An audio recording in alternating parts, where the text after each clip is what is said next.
Journalist Peter Schweitzer alleges that Russians donated substantial sums of money to the Clinton Foundation in exchange for then Secretary of State Hillary Clinton's help in obtaining advanced technology from U.S. companies.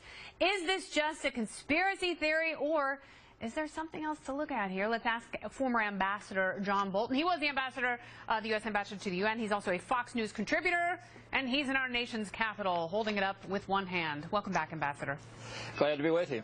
So there is a disturbing pattern here with the Clinton Foundation and favoritism for corporations and various nations who donate heartily to her coffers. Well, what a surprise. Allegations of corruption about the Clinton family.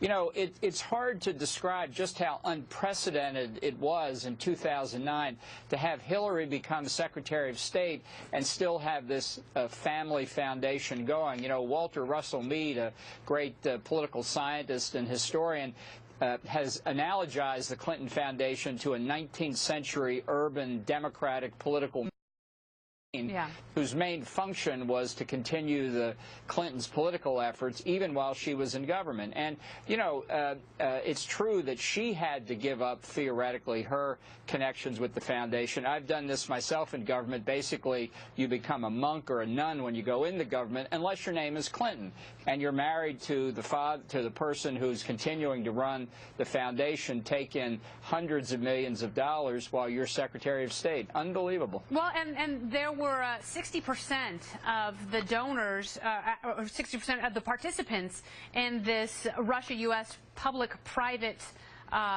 enterprise were donors to the Clinton Foundation, who had given, you know, personally or through their corporations tens of millions of dollars. And it was so U.S. corporations were encouraged to seed this Russian project, which was seeking technology. And it turned out, in an FBI report and later op-ed, that that money was being used to fund some technology and research that might go toward the war-making.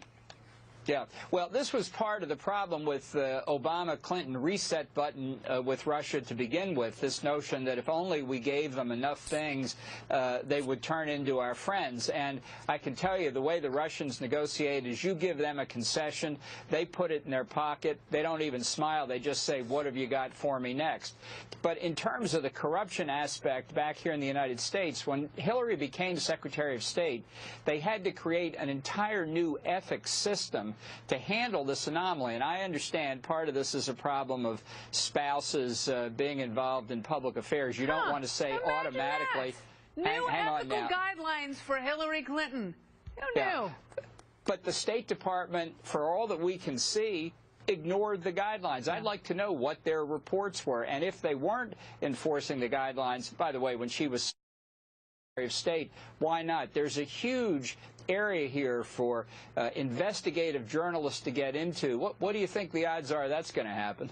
Well, any investigative journalist who's actually looked at it has had their reputation maligned by the Clinton campaign. And these are just people who are drawing yet another caricature of the former Secretary of State. Meanwhile, she was supposed to disclose foreign entities that were still donating to the Clinton Foundation, and she was supposed to stop that, neither of which she did. And so you had, you know, Russian companies in this entire town enriched because of the direct hand that she had in this public-private partnership, which is the same thing she wants to do in this country. So how are people going to curry favor? How are corporations and governmental agencies going to curry favor with her now?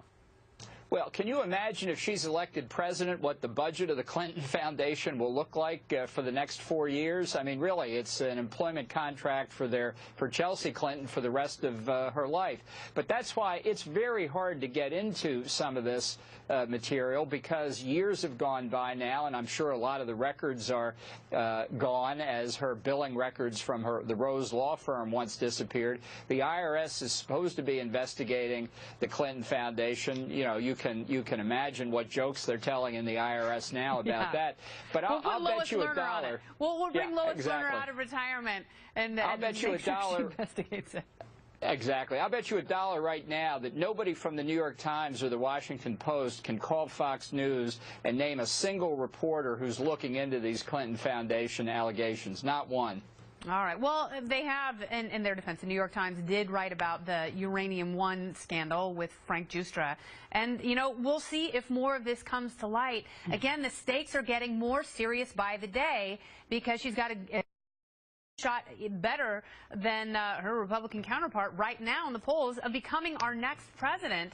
And there has to, at some point, there has to be accountability. Thank you for your part in that, Ambassador Bolton. Thanks for coming by. Glad to be here.